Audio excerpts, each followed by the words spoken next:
அன்புக்குரிய போட்டித் தேர்வு வருபவர்களே, திருக்குறளின் தாக்கம் என்பது வாழ்வில் மட்டுமல்ல, தேர்வாணைய தேர்விலும் மிக முக்கிய பங்கு வகிக்கிறது என்பது வெள்ளிடை மலை. ஆம், ஆனா இந்த திருக்குறள் வகுப்பிலே பயிற்றுவிக்கப்பட்டு வந்தாலும் கூட, அறங்களை எல்லாம் உங்களுக்கு செவிமடுக்கு எடுத்து சொல்லி இருந்தாலும் கூட, தேர்வு நோக்கில் வினாக்கள் எப்படி அமையும் என்கின்ற எதிர்பார்ப்பு எல்லா போட்டித் தேர்வு அலுவலர்களுடைய உள்ளத்திலும் குடிகொண்டிருக்கின்றன. எப்படி இந்த தேர்விலே வினாக்கள் அமையும், எப்படி நம்ம ப்ரிப்பேர் பண்ணணும்? ஏன்னா அந்த புரிதலை நீங்கள் ஏற்படுத்தி கொண்டீர்கள் என்று சொன்னால், திருக்குறளுடைய கவனிக்கும் விதமும், அதை வாழ்விலே நாம் ஏற்றுக்கொள்கின்ற விதமும், இன்னும் திருக்குறளை புரிந்து கொள்கின்ற ஆர்வமும் அதிகரிக்கும்.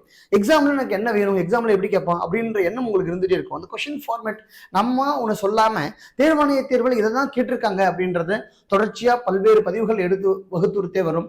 திருக்குறளுடைய வாழ்வுக்கும் தேர்வுக்கும் என்ற பகுதியில் ஒவ்வொரு அதிகாரமாக உங்களுக்கு சொல்லிக் கொடுத்து கொண்டு வருகின்றோம். 20 அதிகாரமும் உங்களுக்கு ஒவ்வொரு அதிகாரமா எடுத்துரைக்கப்படுகின்றது.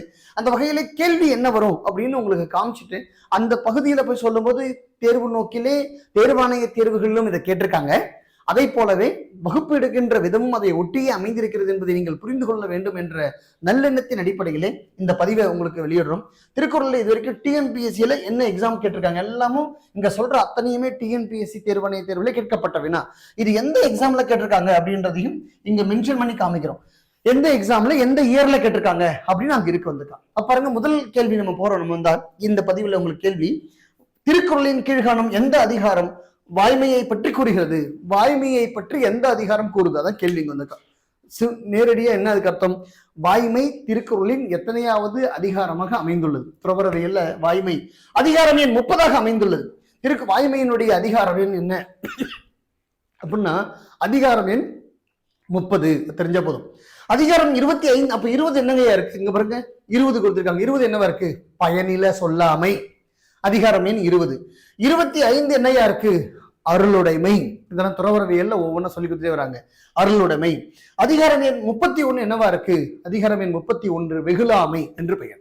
அப்போ இங்க வந்தா 30 வந்தா வாய்மை இருக்கிறது, அதிகாரம் எண் 20 வந்தா பயனில சொல்லாமை என்று இருக்கிறது, 25 வந்தா அருளுடைமை என்று இருக்கிறது, அதிகாரம் 31 வந்தா வெகுளாமை என்று இருக்கிறது. அப்போ எல்லாவற்றுக்கும் எத்தனையாவது அதிகாரம் என்று வினா எழுப்போங்களா? அப்படிலாம் ஒன்றும் இல்லை. தேர்விலே சில முக்கியத்துவம் வாய்ந்த அதிகாரங்களை கொடுத்து மட்டும் அப்படி கேள்வி எழுப்புறாங்க. இனியவை குறள் எத்தனையாவது அதிகாரமாக இருக்கிறது, கல்வி எத்தனையாவது அதிகாரமாக இருக்கு, கேள்வி எத்தனையாவது அதிகாரமாக இருக்கிறது, வாய்மை எத்தனையாவது அதிகாரமாக இருக்கிறது. இது போன்ற சில முக்கிய கூறுகள் மட்டும் தெரிந்து கொண்டால் போதும். அது திருக்குறள் வகுப்பிலே ஒவ்வொன்றாக உங்களுக்கு எடுத்துரைக்கப்பட்டு வருகின்றது. அந்த அடிப்படையில் இந்த வினாவிற்கான மிகச்சரியான விடை ஆன்சர் சி. புரிந்து கொண்டீர்களா? அடுத்த பதிவில் பார்க்கலாம்.